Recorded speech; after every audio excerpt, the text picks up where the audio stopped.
नमस्कार दोस्तों, स्वागत है आपका बिब्लियोफाइल स्टडी सेंटर के ऑनलाइन प्लेटफॉर्म पर। आज की इस क्लास के अंदर अपन देखने वाले हैं जो आपका मॉक टेस्ट नंबर 9 है उसके सॉल्यूशन। तो देखते हैं इसके अंदर कौन कौन से आपके क्वेश्चन आए थे और इसके क्या आपके सॉल्यूशन बनते हैं। ठीक है, देखिए अपना पहला क्वेश्चन है, which of the following is a characteristic of sedimentary rocks. ठीक है, इनमें से कौन सी एक अवसादी चट्टानों की विशेषता है। तो आपको पता है अपन जब चट्टानें पढ़ते हैं तो बेसिकली 3 टाइप की चट्टानें होती हैं। ठीक है, आपको पता हो तो एक होती है कौन सी, आग्नेय चट्टानें। कौन सी होती है? आग्नेय, जिसको इंग्लिश में बोलते हैं इग्नियस रॉक्स। कौन सी रॉक्स बोलते हैं? Igneous rocks. एक होती है आपकी अवसादी चट्टानें, ठीक है, जिसको इंग्लिश में बोलते हैं सेडिमेंट्री रॉक्स। कौन सी, क्या बोलते हैं इनको? इनको बोलते हैं सेडिमेंट्री रॉक्स। और एक होती है आपकी कायांतरित चट्टानें, या इन्हीं को रूपांतरित चट्टानें भी बोलते हैं ना, कायांतरित या फिर इनको रूपांतरित चट्टानें भी बोलते हैं। इंग्लिश में इनको बोलते हैं मेटामॉर्फिक रॉक्स। मेटामॉर्फिक रॉक्स बोलते हैं। ठीक है, अब सुनो कहानी क्या होती है। जो सबसे पुरानी चट्टान है, जब पृथ्वी अपने अस्तित्व में आई है ना, तो उसके बाद जब पृथ्वी ठंडी होकर जमी है ना, जब उसमें सबसे पहली जो चट्टानें बनी थी वो आपकी थी कौन सी? आपकी इग्नियस रॉक्स। दैट्स वाई इनको प्राथमिक चट्टानें भी बोलते हैं या सबसे ओल्डेस्ट चट्टानें भी बोलते हैं। ठीक है, सबसे जो आपकी पुरानी चट्टानें हैं, सबसे जो ओल्डेस्ट चट्टानें हैं वो यही है। ठीक है, फिर एक बार जब ये चट्टानें बनी, उसके बाद इन्हीं चट्टानों के ऊपर जब कभी नदियां या हवाएं जब बहती गई तो इनसे रेत के कणों को उड़ाकर ले गई, और उड़ाकर और कहीं जाकर क्या कर दिया, इनको जैसे ऐसे बिछा दिया रेत के कणों को, और उसके बाद फिर रेत के कणों को ऐसे बिछा दिया, फिर बिछा दिया, और ऐसे परत पे परत जमकर एक नई चट्टानें बनी। इन्हीं को बोलते हैं अवसादी चट्टानें। तो अवसादी चट्टानें, अवसादी वर्ड ही कहां से बना? अवसाद से। सेडिमेंटेशन वर्ड ही कहां से बना? सेडिमेंट से। सेडिमेंट का मतलब ही होता है रेत, कण, मिट्टी, बजरी, है ना, रोड़ी, कंक्रीट, ये सब। तो इन सब के जमने से जो चट्टानें बनी उन्हीं को बोलते हैं दोस्तों कौन से? अवसादी चट्टानें।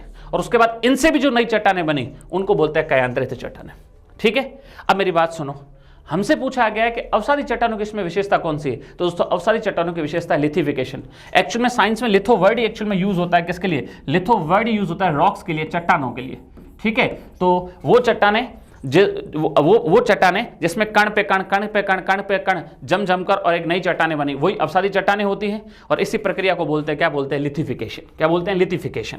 तो अवसादी चट्टानों का संबंध किससे दोस्तों? अवसादी चट्टानों का संबंध है लिथिफिकेशन से। उसमें क्या होता है, परत के ऊपर परत ऐसे कणों की जमकर और चट्टानें बनती है, और इस तरह से बनी चट्टानों को बोलते हैं अवसादी चट्टानें। क्योंकि वो रेत कण जो परत बनी थी वो रेत कण मिट्टी बजरी से बनी थी, और रेत कण मिट्टी बजरी क्या कहलाते हैं? आपके अवसाद कहलाते हैं। इंग्लिश में बोले तो सेडिमेंट्स कहलाते हैं। ठीक है, नेक्स्ट अगला क्वेश्चन देखिए, अंतरराष्ट्रीय नागरिक विमानन दिवस। ठीक है, international civil aviation day. Civil aviation मतलब जो उड़ने से, फ्लाइंग से रिलेटेड है। ठीक है, एरोप्लेन वगैरह जो अपन यूज कर रहे हैं। ठीक है, तो इंटरनेशनल सिविल एविएशन डे हमसे पूछा गया हर साल कब मनाया जाता है दोस्तों। तो ये हर साल मनाया जाता है आपके 7 दिसंबर को। कब मनाया जाता है दोस्तों? ये मनाया जाता है आपके 7 दिसंबर को।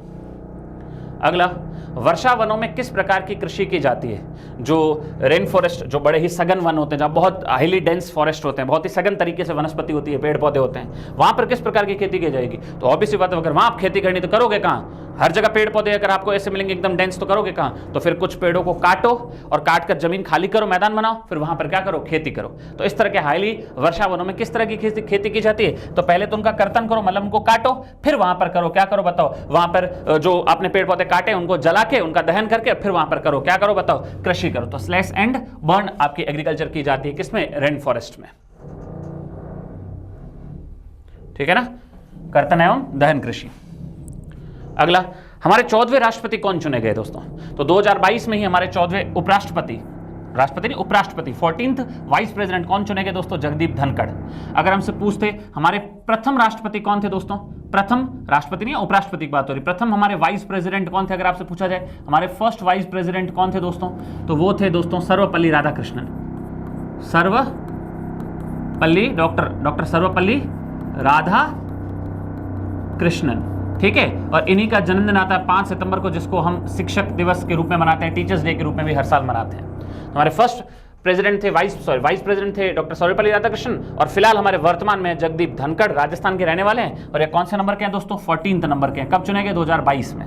हाँ दोस्तों, लेकिन अगर आपसे पूछा जाए वर्तमान में जो हमारे राष्ट्रपति हैं, वर्तमान में उपराष्ट्रपति नहीं, राष्ट्रपति जो हैं, ठीक है, कौन है वर्तमान में राष्ट्रपति? तो वो है दोस्तों, है ना, द्रौपदी मुर्मू। कौन है दोस्तों? द्रौपदी मुर्मू जो हमारी क्या है दोस्तों, राष्ट्रपति, ये कौन से नंबर की दोस्तों, तो ये वर्तमान में 15th नंबर की है। ठीक है, कौन से नंबर की है दोस्तों, 15वें नंबर की है। द्रौपदी मुर्मू 15वें नंबर की दोस्तों क्या है, राष्ट्रपति है। तो ये भी एक फैक्ट याद रखना है। उपराष्ट्रपति तो 14 नंबर के हैं, जबकि राष्ट्रपति हमारे अभी 15वें नंबर की है, द्रौपदी मुर्मू। गुड़ी पड़वा जो त्योहार है वो किस राज्य की विशेषता है दोस्तों, तो गुड़ी पड़वा जो दोस्तों फेस्टिवल है ये एक्चुअल में विशेषता आपकी कहाँ की दोस्तों, महाराष्ट्र। ये भी बहुत बार अपन एग्जाम में इस टाइप के मॉक टेस्ट में सॉल्व कर चुके हैं इस टाइप के क्वेश्चन को। BWF दोस्तों बैडमिंटन जो वर्ल्ड फेडरेशन है उसकी सुपर 100 गुवाहाटी मास्टर्स 2024 का जो बैडमिंटन सिंगल का खिताब है, ठीक है, किसने जीता दोस्तों, तो ये जीता दोस्तों सतीश करुणाकरण ने। किसने जीता दोस्तों, ये इवेंट जीता दोस्तों सतीश करुणाकरण ने इवेंट जीता है आपके। अगला महिला वर्ग में है ना, वुमेन्स कैटेगरी के अंदर, महिला वर्ग के अंदर नवंबर 2024 में ICC player of the month का अवार्ड किसने जीता। वुमेन्स कैटेगरी का हर महीने आईसीसी हर महीने का एक विनर घोषित करती है कि हमारा इस महीने का ये प्लेयर ऑफ द मंथ है। उसमें मेंस कैटेगरी का अलग है और वुमेन्स कैटेगरी का अलग है। हमसे पूछा वुमेन्स कैटेगरी का 2024 का नवंबर 2024 का है ना प्लेयर ऑफ द मंथ किसको चुना गया दोस्तों, तो वो चुना गया डैनी वॉट को। किसको, डैनी वॉट हॉज को। किसको, डैनी वॉट हॉज को। ये इंग्लैंड की प्लेयर है। कहाँ की रहने वाली दोस्तों, ये कहाँ की खिलाड़ी है, ये इंग्लैंड की खिलाड़ी है जिनका नाम है डैनी वॉट हॉज। इनको दोस्तों है ना मंथ ऑफ कौन सा, November, ICC player of the month award मिला है। सरकारी बजट का इनमें से कौन सा कार्य आय के वितरण है ना, सरकारी जो बजट बनाया जाता है, बजट बनता है, उसमें इनकम डिस्ट्रीब्यूशन ऑफ इनकम से रिलेटेड अगर हमसे पूछा जाए बताओ है ना कौन सी चीजें उसमें से दोस्तों जुड़ी हुई है, तो एक है आवंटन और एक है पुनर्वितरण। ठीक है, एक तो एलोकेशन, ठीक है, और एक है रीडिस्ट्रीब्यूशन फंक्शन। तो एलोकेशन नहीं होता दोस्तों, हमेशा रीडिस्ट्रीब्यूशन, जब वितरण किया जाता है वही दोस्तों आय वितरण के अंदर आता है। तो एक्चुअल में इसका उत्तर हो जाएगा दोस्तों ओनली ऑप्शन नंबर सेकंड सही है, पुनर्वितरण का कार्य। तो केवल सेकंड इसका क्या हो जाएगा दोस्तों, सही उत्तर हो जाएगा। अगला हमसे पूछा है इसमें दोस्तों कि हरे शैवाल जो ग्रीन एल्गी होती है, ठीक है, identify the correct statement about the क्या ग्रीन एल्गी। ठीक है, identify the correct statement about green algae. तो 4 स्टेटमेंट दे रखे हैं हरित शैवाल के बारे में, हमें उसमें से बताना कौन सा स्टेटमेंट सही है। तो देखो हरे शैवाल में सामान्यतः एक नम्य कोशिका भित्ति होती है जो पैक्टोज की आंतरिक परत से बनी होती है। नहीं, ये भी परफेक्ट सही नहीं है, सेलुलोज वगैरह भी होता है उसमें। हरे शैवाल में सामान्यतः एक दृढ़ कोशिका भित्ति होती है जो प्रोटीन की एक आंतरिक परत तंतु की बाह्य परत से बनी। नहीं, हरे शैवाल में सामान्यतः एक दृढ़ कोशिका भित्ति होती है जो सेलुलोज की आंतरिक परत और पैक्टोज की बाह्य परत से बनी। तो ये एकदम परफेक्ट है, बिल्कुल परफेक्ट है। जो इनर लेयर होती है दोस्तों किसी भी ग्रीन एल्गी की, उसमें इनर की तरफ तो क्या होता है, सेलुलोज होता है, और बाहर की तरफ क्या होता है, पैक्टोज होता है। ये परफेक्ट आंसर है दोस्तों, परफेक्ट स्टेटमेंट है। तो एक्चुअल में इसमें जिक्र कर रखा है किसका, पैक्टोज का भी और किसका, सेलुलोज का भी है। इनर लेयर तो सेलुलोज की बनी होती है और आउटर लेयर दोस्तों किसकी होती है, पैक्टोज की बनी होती है। तो यही स्टेटमेंट ग्रीन एल्गी के बारे में सही है दोस्तों। तो ऑप्शन नंबर सी इसका क्या हो जाएगा, परफेक्ट आंसर हो जाएगा। धोंडो केशव कर्वे एक प्रख्यात भारतीय थे। Dhondo Keshav Karve was an eminent Indian who champion the cause of, वो एक विख्यात थे इंडिया में, किस चीज के लिए फेमस थे दोस्तों, तो उन्होंने महिला शिक्षा के लिए बहुत काम किया दोस्तों, वुमेन्स एजुकेशन के लिए, महिलाओं के लिए उत्थान के लिए बहुत काम किया। उसमें महिलाओं के उत्थान में भी ज्यादातर उन्होंने वुमेन्स एजुकेशन पर बहुत ज्यादा फोकस किया है। ये एक शिक्षा सुधारक थे दोस्तों, विमेन कह सकते हैं एजुकेशन रिफॉर्मिस्ट थे। ठीक है, महिला शिक्षा सुधारक थे आपके धोंडो केशव कर्वे। और दैट्स वाई दोस्तों इनको 1958 में भारत का highest civilian award Bharat Ratna भी दिया जा चुका है दोस्तों। इनको भारत रत्न कब मिला था, 1958 में। हालांकि भारत रत्न अवार्ड की शुरुआत तो 1954 में हो गई थी, बट इनको 1958 का दोस्तों भारत रत्न अवार्ड दिया गया था। किनको, धोंडो केशव कर्वे को।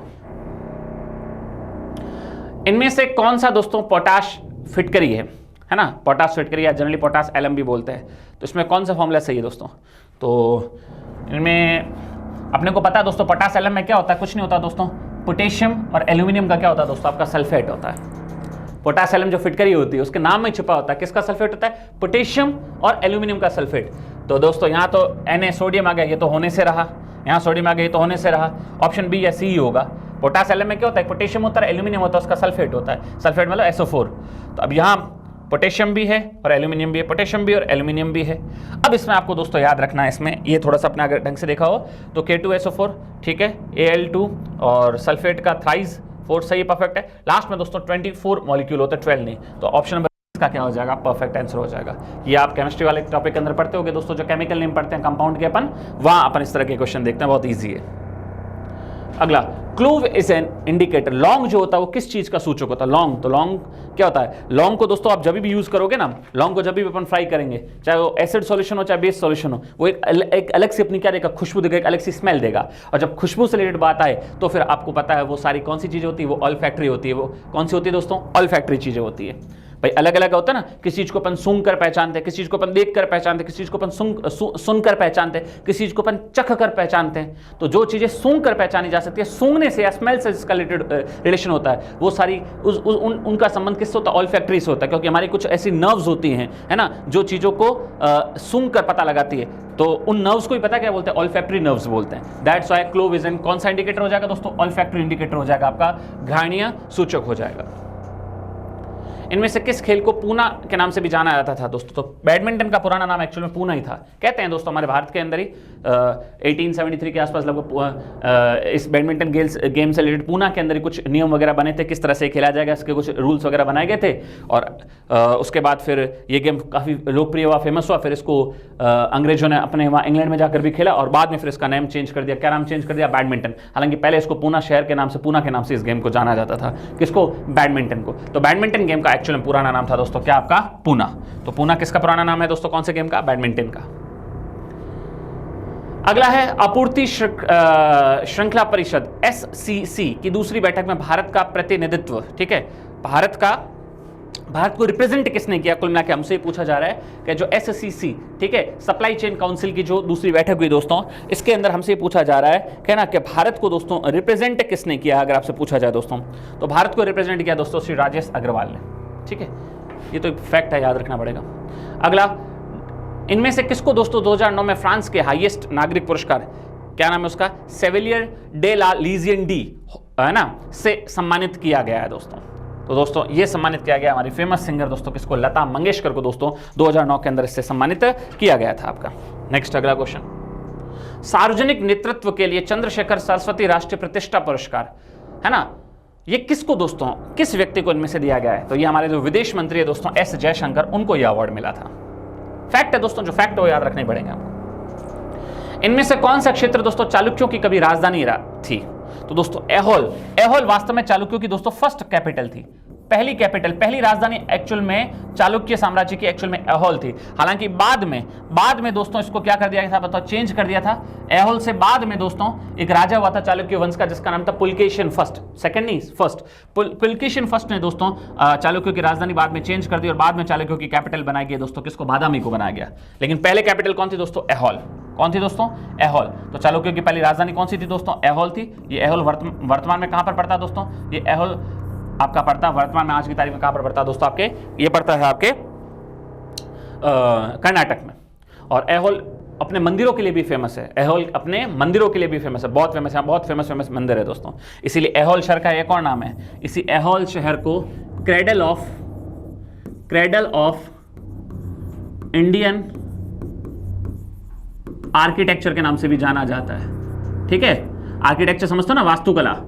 ठीक है, तो क्रेडल मतलब होता है पालनहार, पालना नहीं होता है जिसमें बच्चे को सुलाते हैं। ठीक है, पालना। तो हमारी पूरी वास्तुकला का एक पालनहार है दोस्तों कौन? एहोल शहर। वहां पर बहुत फेमस मंदिर भी है। कभी एग्जाम में क्वेश्चन आ जाए किस शहर को, है ना, वास्तुकला का पालनहार कहा जाता है हमारी, तो वो एहोल शहर को कहा जाता है। क्रेडल ऑफ इंडियन आर्किटेक्चर भी कहा जाता है इसको। ठीक है, नेक्स्ट अगला क्वेश्चन देखो, भारत में लाइसेंसिंग नीति का उद्देश्य क्या था, है ना? What is the purpose of licensing policy in India?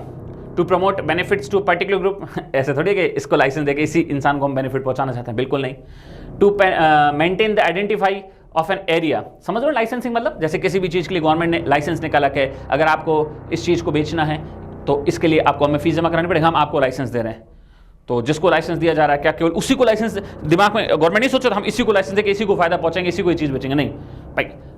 Positive तरीके से अपन ये सोचेंगे ना कि ओपन बिड की जाती है, जो सबसे ज़्यादा बोली लगाएगा उसको लाइसेंस दिया जाएगा, फिर वो अपना कमाए, तो इससे सबको मौका मिले। ठीक है, कंपटीशन में सबको मौका मिले, है ना। फिर उसके बाद गवर्नमेंट को जिसका सबसे बेस्ट लगेगा गवर्नमेंट उसको लाइसेंस दे देगी। तो एक तरीके से इक्वलिटी की भावना होती है लाइसेंसिंग देने में। ठीक है, तो क्षेत्रीय समानता को बढ़ावा देने के लिए दोस्तों लाइसेंस की प्रक्रिया जारी की जाती है। तो इसका उत्तर क्या होगा दोस्तों, है ना, क्षेत्रीय समानता को बढ़ावा देना, टू प्रमोट रीजनल इक्वलिटी। इसलिए दोस्तों लाइसेंसिंग नीति को अपनाया जाता है। ठीक है, नेक्स्ट अगला क्वेश्चन, वुड के नीति पत्र का संबंध किससे है दोस्तों?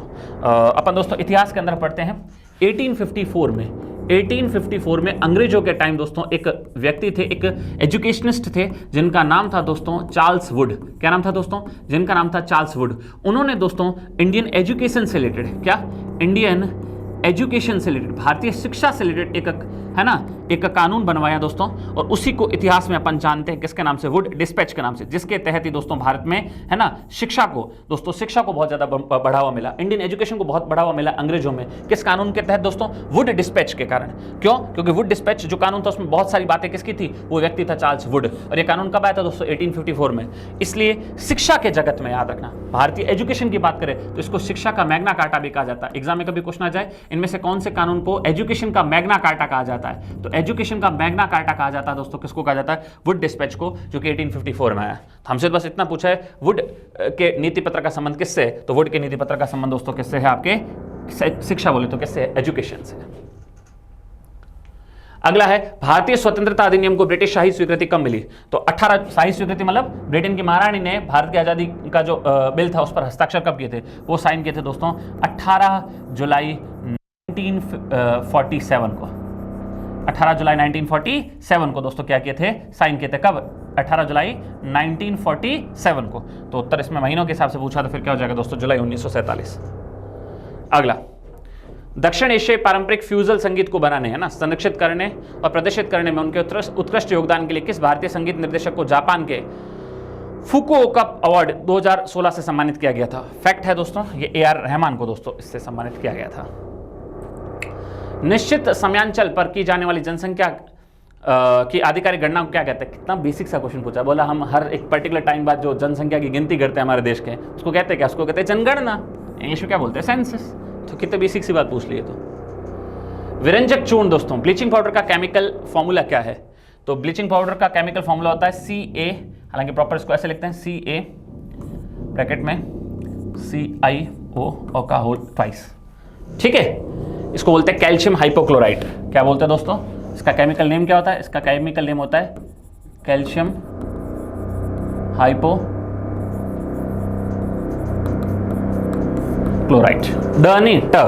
टमाटर वाला कैल्शियम हाइपोक्लोराइड। ठीक है, तो ऑप्शन नंबर A इसका क्या हो जाएगा दोस्तों? परफेक्ट आंसर हो जाएगा। सरकार द्वारा अधिनियम प्रत्येक कानून डैश के अनुरूप होना चाहिए। Every law enacted by government has to be in conformatory with the, obviously बात है, सरकार कोई भी कानून बनाए वो हर कानून हमारे संविधान के अकॉर्डिंग होना चाहिए। हमारे संविधान के क्या होना चाहिए दोस्तों? कोई भी सरकार कानून हो कोई दिक्कत नहीं, लेकिन वो कानून, हर कानून हमारे कॉन्स्टिट्यूशन के क्या होना चाहिए? अकॉर्डिंग होना चाहिए। इनमें से कौन सा पर्वतीय वनस्पति में पाया जाने वाला वृक्ष है? पर्वतों में कौन सा वर्ड पाया जाता है? कितना बेसिक सा क्वेश्चन है। पर्वतों में चीड़ के पेड़ होते हैं। चीड़ के पेड़ देखे ना आपने उत्तराखंड वगैरह में जो खूब सारे मिलते हैं। तो पर्वतों में कौन से पेड़ होते हैं? चीड़ के। सुंदरी तो कहाँ वन है? सुंदरी वन तो आपके सुंदरवन डेल्टा वगैरह में वहां पर है, डेल्टा ही प्रदेश में होते हैं। सुंदरवन जो आपका डेल्टा है ना बंगाल और बांग्लादेश के अंदर, वहां पर सुंदरी वन होते हैं। और कीकर दोस्तों ये तो एक कंटीली वनस्पति होती है डेजर्ट वगैरह में, ये एक कंटीली वनस्पति होती है, एक थॉर्नी वेजिटेशन होती है, ये थॉर्नी वेजिटेशन होती है। ठीक है, और टीक भी लगभग जो वो पेड़ पौधे जो अपने एक टाइम पर आकर पत्ते गिरा देते हैं उनको बोलते हैं पर्णपाती वन, वहां पर पाई जाती है पर्णपाती वन। इंग्लिश में पर्णपाती को बोलते हैं डेसीड्यूअस। क्या बोलते हैं इंग्लिश में? डेसीड्यूअस। यहां जगह यहाँ लिख देता हूं, पर्णपाती वनों को बोलते हैं जो डेसीड्यूअस, मतलब एक पर्टिकुलर टाइम पर अपने पत्तों को क्या कर देते हैं? गिरा देते हैं। पर्णपाती वन, उन पर्णपाती वनों में डेसीडियस फॉरेस्ट के अंदर आपको मिलेगा क्या? टीक। लेकिन हमसे पूछा था पर्वतों में, तो पर्वतों में आपको क्या मिलेगा? चीड़।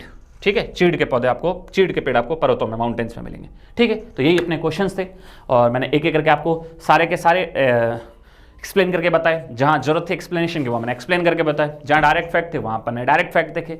और वही बात करता हूँ, उम्मीद करता हूँ आपको समझ में आया होगा अच्छे से सॉल्यूशन, और फ्यूचर में इस टाइप के क्वेश्चन आए तो आपके क्वेश्चन गलत नहीं होने चाहिए और ये इंश्योर करना ही है। इसी तरीके से आपके धीरे धीरे जो मॉक टेस्ट है या जो आप प्रॉपर जो अपना एग्जाम देने जाओगे उसके अंदर आपका स्कोर 100% जरूर बढ़ेगा। तो आप अच्छे से पढ़िए, मिलते हैं अपन नेक्स्ट मॉक टेस्ट के आपके सॉल्यूशन में। तब तक के लिए थैंक यू।